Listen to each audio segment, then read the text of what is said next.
Financial freedom அப்படிங்கிற ஒரு comfort ஜோனுக்கு நம்ம போனோம் அப்படின்னா நமக்கு வந்து ரெஸ்பான்சிபிலிட்டிக்கும் கமிட்மெண்ட்டுக்கும் இருக்கிற அந்த டிஃபரெண்ட் பத்தி கண்டிப்பா தெரிஞ்சிருக்கும். இப்ப நம்ம ஒரு வீடு கட்டணும் அப்படின்னு டிசைட் பண்றோம் அப்படின்னா வீடு கட்டுறது அப்படிங்கிறது வந்து ரெஸ்பான்சிபிலிட்டி. அந்த வீட்டுக்கு மாசம் மாசம் பே பண்ற இஎம்ஐ அப்படிங்கிறது நம்மளுடைய கமிட்மெண்ட். இப்ப நம்ம ஒரு வீடு கட்டுறதுக்கு ஒரு 6 மாசம் ஆகுது அப்படின்னா அந்த 6 மாசத்தோட நம்மளுடைய ரெஸ்பான்சிபிலிட்டி முடிஞ்சிடும்.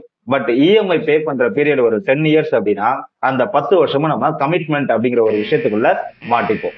ஸோ இந்த கமிட்மெண்ட் பீரியடுக்குள்ள நம்மளால வந்து புதுசா எந்த ஒரு விஷயத்தையும் யோசிக்கவும் முடியாது. புதுசா இன்கம் கிரியேட் பண்றதுக்கான ஆப்பர்ச்சுனிட்டிஸ்க்கு ரிஸ்க் எடுக்கவும் நமக்கு வந்து தயக்கமா தான் இருக்கும். சிம்பிளா நம்முடைய எல்லா ரெஸ்பான்சிபிலிட்டிஸையும் சின்ன சின்ன கோல்ஸா செட் பண்ணிட்டு நம்முடைய ஃபுல் கமிட்மெண்ட்டையும் அந்த கோல்ஸை எவ்வளவு ஈஸியா ரீச் பண்ணலாம் அப்படின்னு சொல்லிட்டு நம்ம ஃபோக்கஸ் பண்ணோம் அப்படின்னா ஓவர் த பீரியட்ல நம்முடைய எல்லா ஃபைனான்சியல் கோல்ஸையும் நம்மளால அச்சீவ் பண்ணிட முடியும். நம்மளும் வந்து ஃபைனான்சியல் ஃப்ரீடம் அப்படிங்கிற ஒரு கம்ஃபர்ட் ஜோனுக்கு ஈஸியா மூவ் ஆயிட முடியும்.